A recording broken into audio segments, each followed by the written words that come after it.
Ladies and gentlemen, this is Joe's Classic Video Games back with another cool pinball repair video for you this evening. This is Bally's Matahari. We've been working on it a little bit. We did one video where we kind of figured out that it was one of the prototypes. So they made 20 prototype Bally Mataharis with a plastic playfield, and this is one of them. It has the early back glass on it. And we found some stuff inside that suggested that it was one of the very first games. And then we did another video where we worked through a whole bunch of the electronics and just trying to make all that stuff more reliable. Worked on the power supply, the solenoid board, the lamp driver board, and the displays. Did some connector work, all of that. And now we're going to mess with the playfield and then play it a little bit. What do you think about that? So the drop targets need some help. One of them's broken and one of them's been replaced with the wrong type. And we're going to clean up the playfield a little bit. The gentleman was going to have us just fix it and then not do the playfield, but we told him, it wouldn't be too expensive. So he wanted us to touch this up a little bit. We're not going to go crazy with it, and I'm not actually going to touch up the art. We're just going to clean it up, get it where it's more presentable. And I'm going to work on those drop targets a little bit.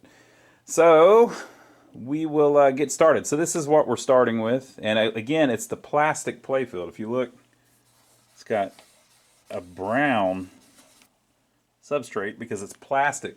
It's not the wood grain. If you go back and watch our first video, we did a whole thing on it and figured it all out. But this is what we're starting with.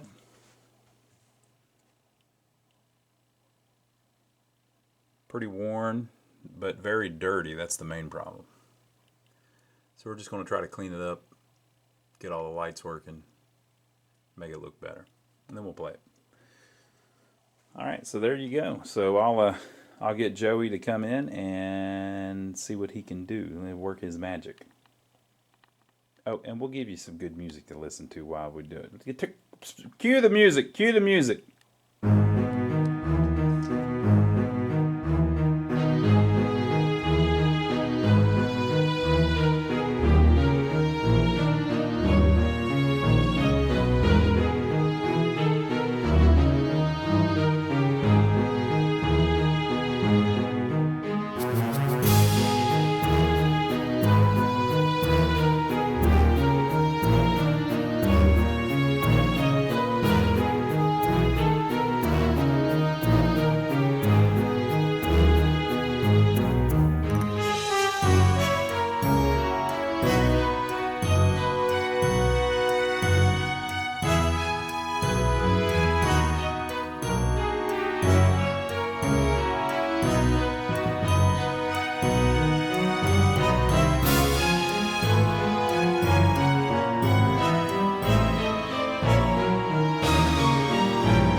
folks. He got it cleaned up as best we could.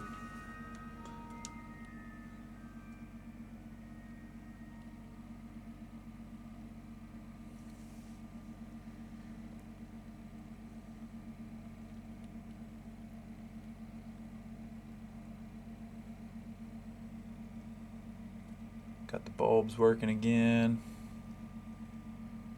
Got a nice coat of wax on it. Hopefully that will keep it in better shape. So we've kind of worked through everything on it except the drop targets, and I need to test the switches. So we'll do that, and then we'll get into the drop targets. Let me put it in test mode, and there is a switch test mode that'll kind of, we need to see if any of them are stuck on, and then we need to test each one to make sure that they trigger properly. Right now the drop targets are down there. So I'm going to reset all the drop targets, and then we'll test the switches. All right, folks, we'll be back to that in a second. I just wanted to point out we have recently started a Patreon account, finally.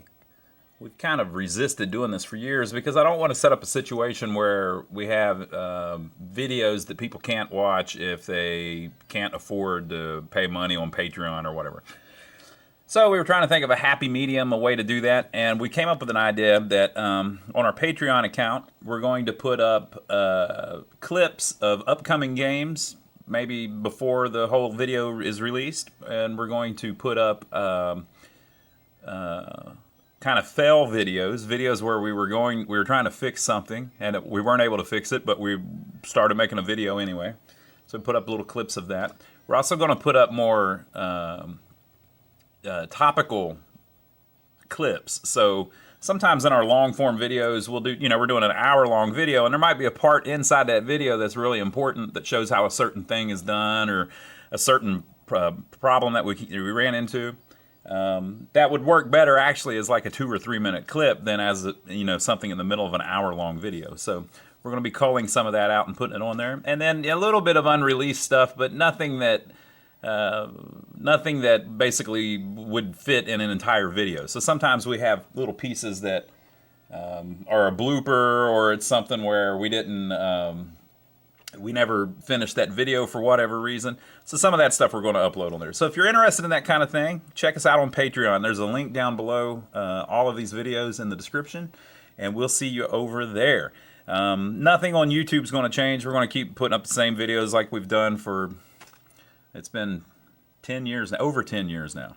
So if you don't want to miss any of it, make sure to check us out on Patreon. The link is down below. Now, back to your regularly scheduled video. Okay, so on a Bally, one of these early Bally's or an early Stern, the first test, whenever you press the button in the door once, is the light bulb test. The second test is the display test. The third test is the solenoid test. And then the fourth test is the switch test. So when you go into it, it says 09.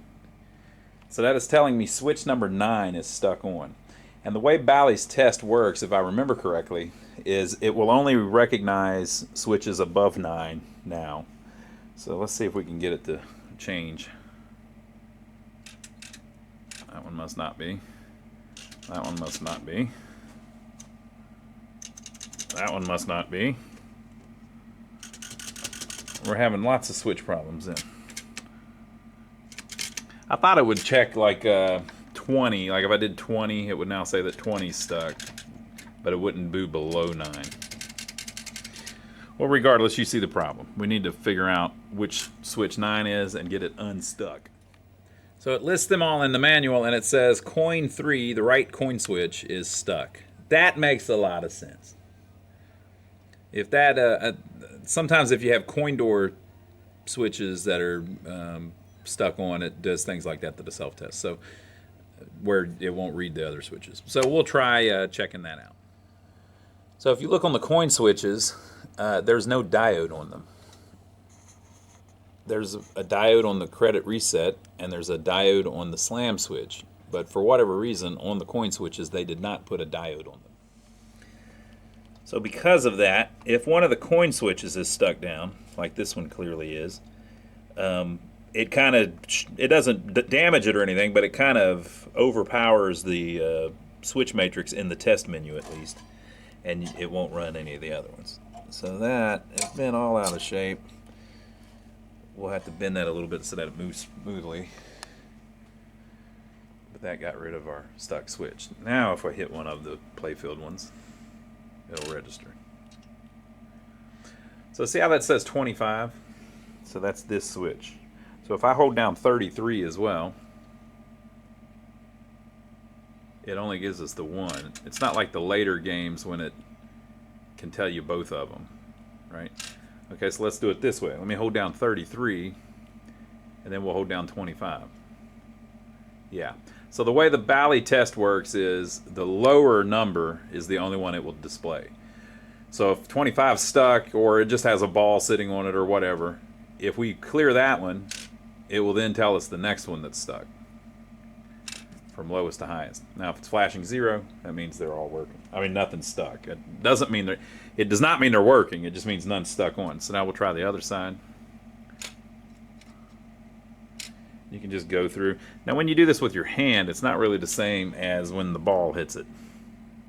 Make of that what you will, because the ball has different properties, right? Everybody knows that. And we kind of know that the saucer works. I'm always afraid it's going to bite me in pop bumpers.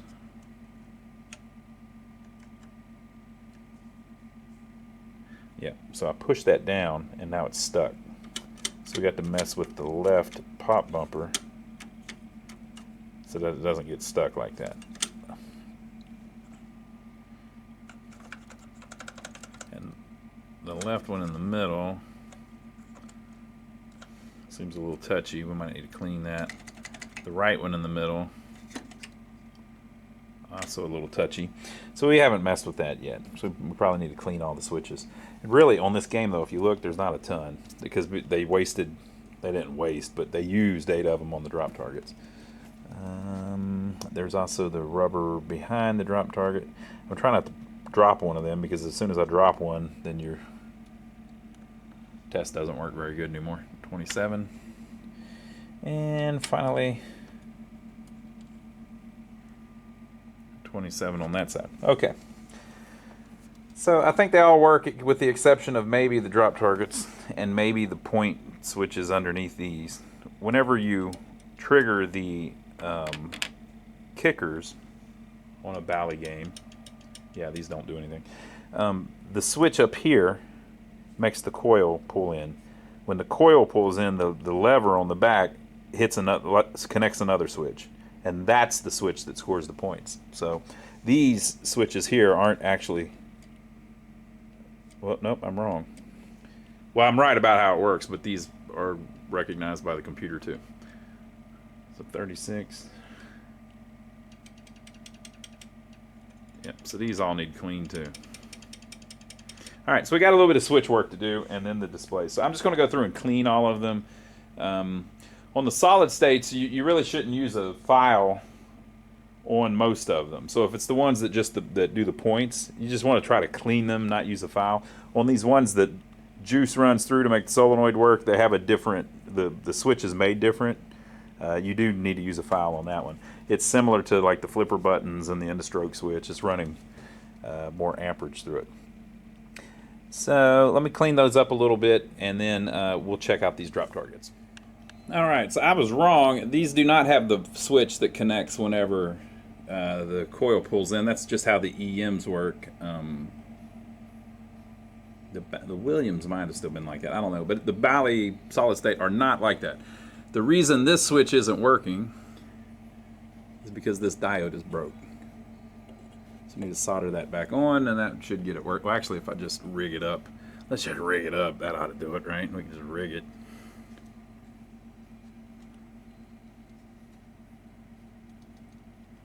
I can't rig it good enough.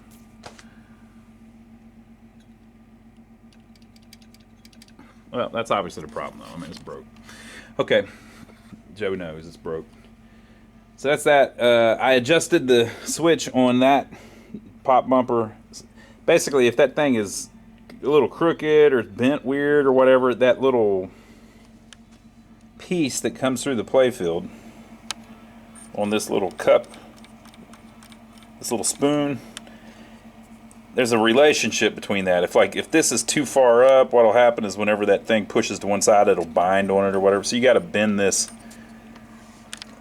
away from it or towards it or this way or that way. You just got to get it centered well in there so that no matter how you hit that thing, it can't get it where it's jammed shut. So I fixed that one. The rest of them all look cool. Clean the switches themselves up a little bit. Look at all this soot on the bottom. I was showing that in the last video. This is the strange plastic play field. All right, so yeah, let me solder that back, and then we're going to mess with these drop targets a little bit. All right, so we got to change a couple of these drop targets that have broke. I'm going to take this switch stack off the bottom, this plate. There's 2 screws here and 2 screws here. Now there's a weird little metal thing here. You kind of got to remember how it's oriented. You can kind of tell once you move these, you'll see the dust marks or the dirt marks on the pieces where you can put them back together. But what I like to do too is I loosen these screws as well, because it makes this back plate loose, which just makes the whole thing a little easier to finagle. So let me loosen all that up and I'll show you how the drop targets are in there.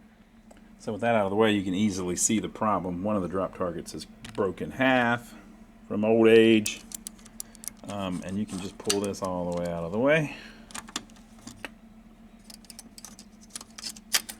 So we're going to disconnect the spring from the drop target and from here. You can just, I guess, from the drop target. And we're going to take this little sucker out so we can swap the new one on. We're also going to replace this one.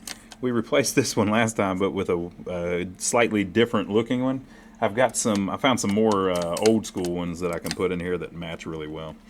So I'm just going to, you can buy these brand new too. You can get the whole set if you want, but we don't have any here right now. So I'm going to pop those loose and swap them out. All right, so on these early drop targets, there's about 3 different types. So there is the hooded type. So see this on it? See the bullseye? Same one. This is a stern, but it's typical of the tombstone type. So there's no hood on the top. It's a different stern. No hood on the top. Bally made them with no hood on the top too, right? No hood on the top too. No hood on the top too. This is a Williams. It's a little different. Wait a minute. I think that's a Williams. I think. It might be a Gottlieb. I can't remember.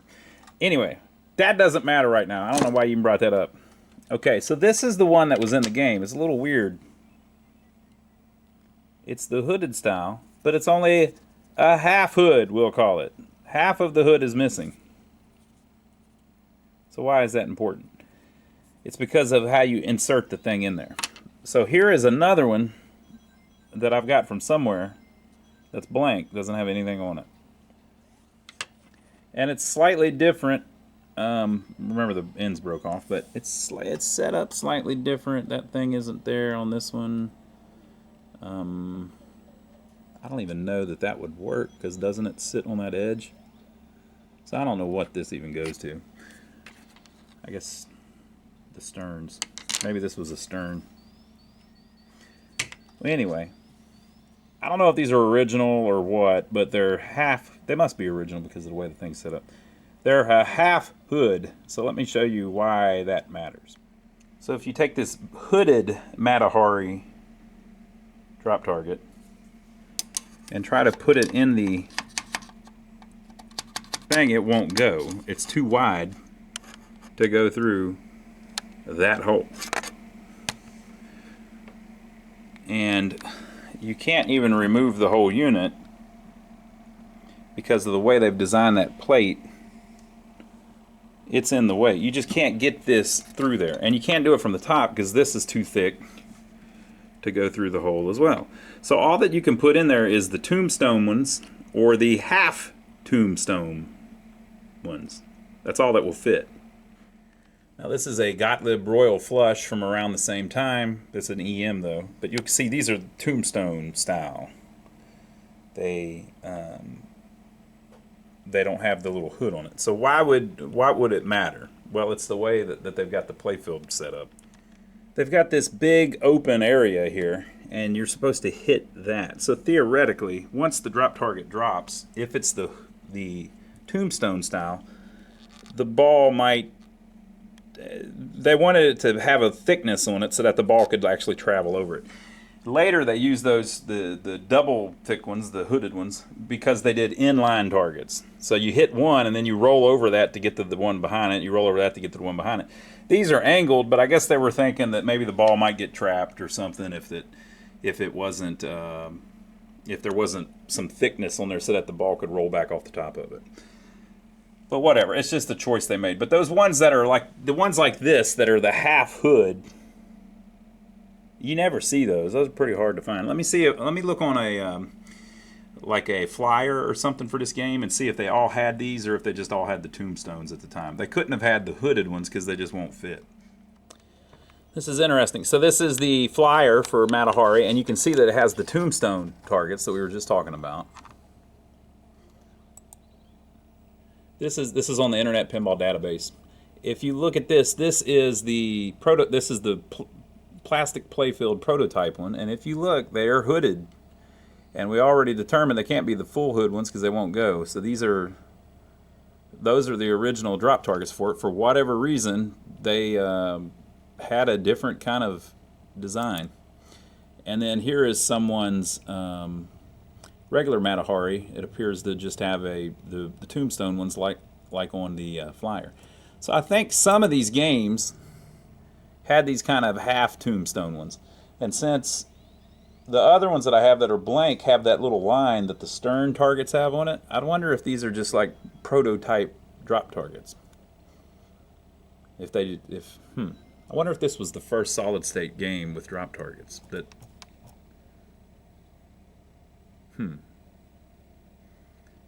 Do I want to go down there? Of course I want to go down that rabbit. Let me go down that rabbit hole. I don't know what to think, folks. Knight Rider was well before Matahari. Matahari was like the 5th or 6th one, and Knight Rider had tombstone ones, unless these are replacements.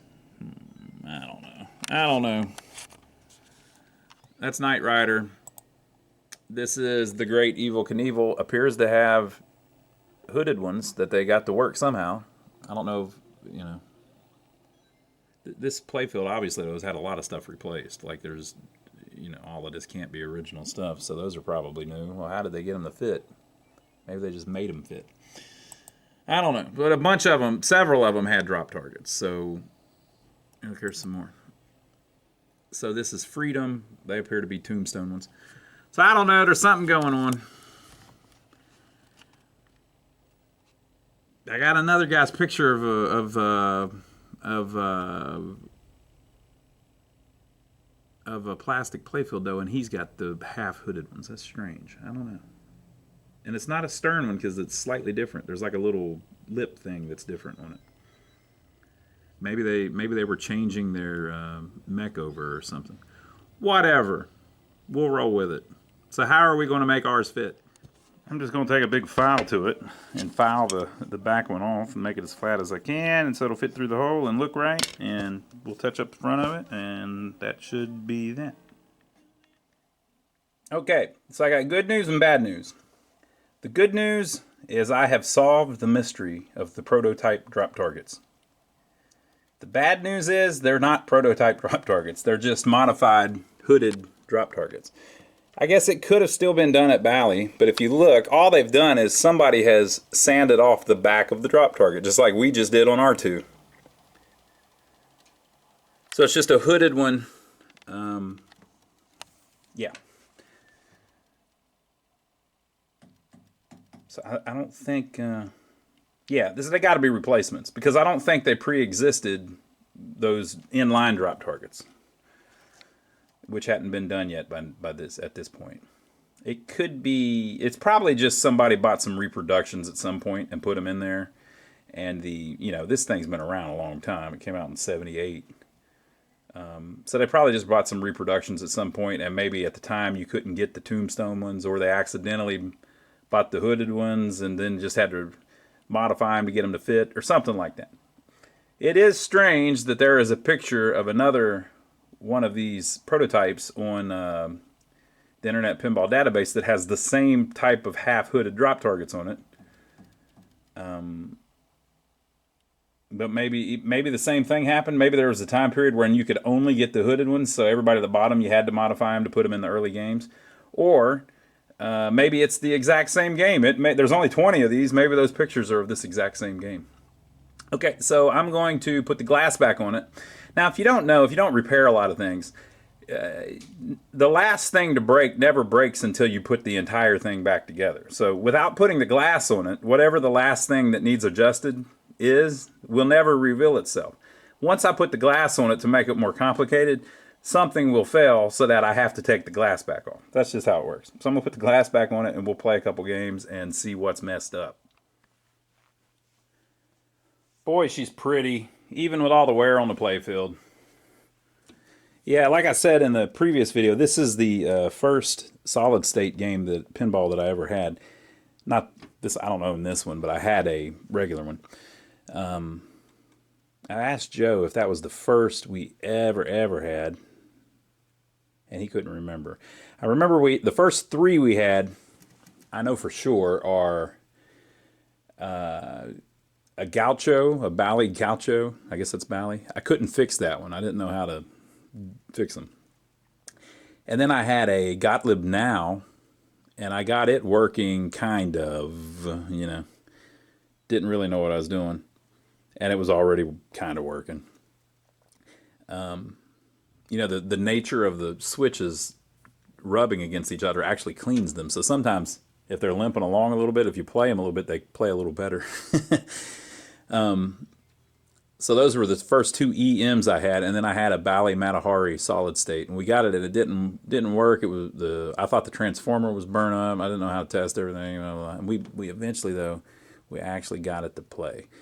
And then after that, I got a Aladdin's Castle. That's a cool game. All right, let's try this one out. All right, so you can see already that the drop targets have reset. I guess they were already up, but they didn't. The fifth one there didn't fall down because it's not broken half anymore. I put a new pinball in it.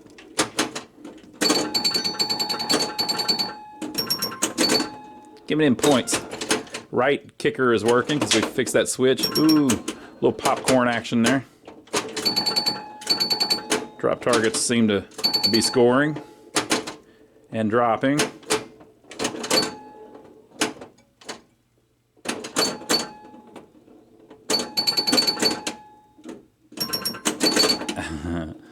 Top light is working. That wasn't working. They stole it from me.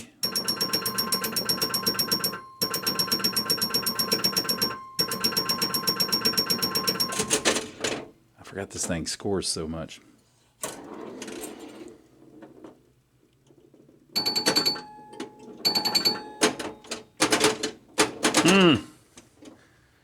I was playing with it. Don't play with it, folks. Don't play with your food.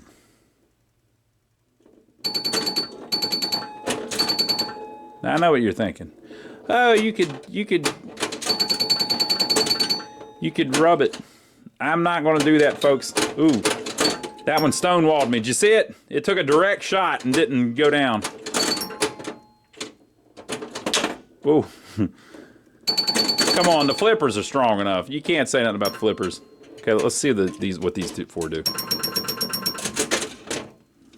But that one, it took a straight-on shot and didn't fall. Let's see if we can hit any more of them. Okay, so the right pop bumper light might need a little work. All right, so the second one fell. We need to see about that third one, though.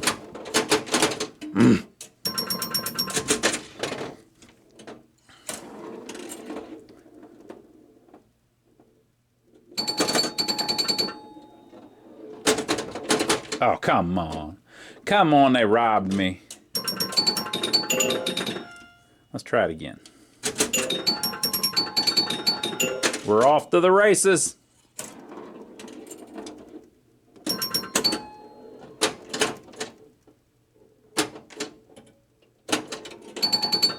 Oh, I forgot about that shot. There's a loop.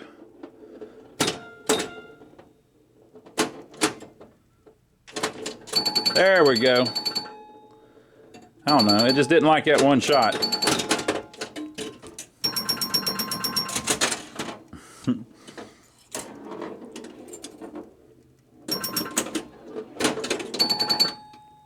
Well, we made it. Oh, it got going too fast on us.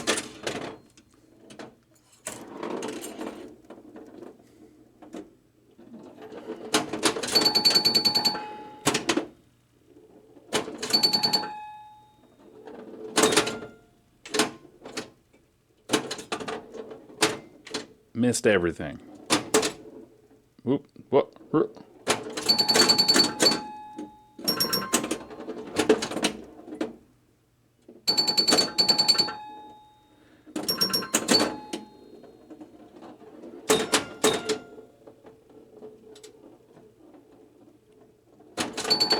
Got you, sucker.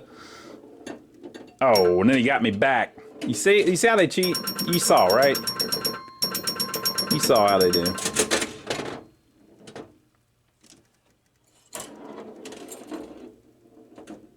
Ooh,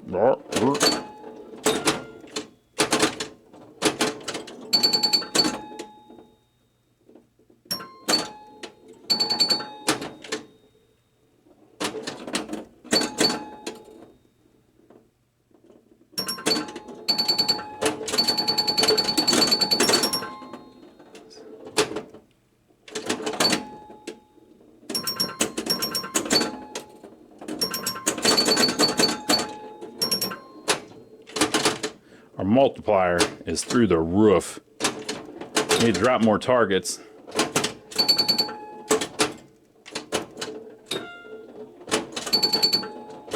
To get the bonus up even higher. Look, we're at 21,000 times 5.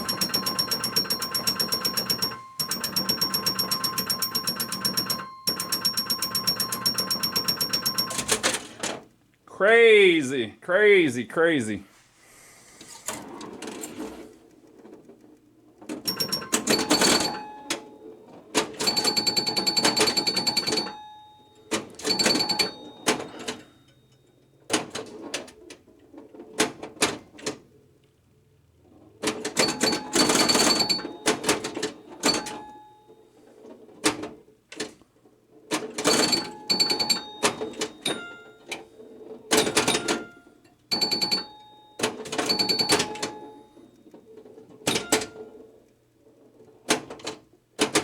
Ooh, about lost it.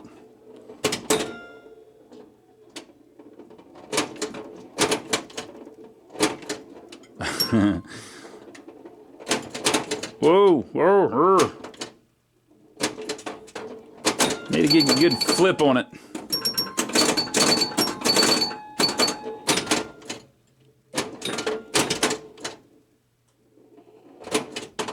Oh, nope, nope.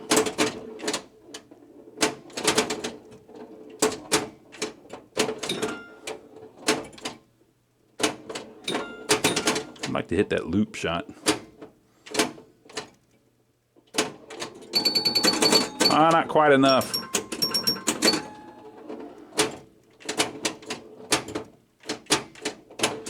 Well, we were at 5 times, but I don't know if they took that from us.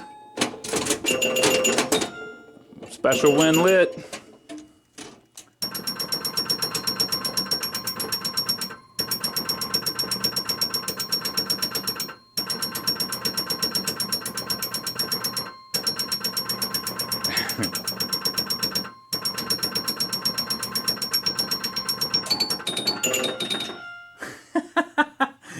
$405,750. I see a couple lights that need adjusted, but wow. That's pretty cool. And when I dropped all 8 targets, it reset all of them. And I did drop all 8 targets, so that's cool. That one pop bumper needs the lamp adjusted. The number 9 lamp is out. Earlier the number 6 was, but it seems to have fixed itself. I don't know. Something miraculous happening there. So I need to mess with the bulbs a little bit more in the sockets. But what a cool game. All right, folks, so there you go. I hope you enjoyed it. Make sure to leave your comments down below. Let us know what you think. This is the Matahari prototype with the plastic playfield. Now, if you love these old classic Bally's, one of my favorites is Knight Rider, and I believe we did some videos on Knight Rider back in the day. Check this out.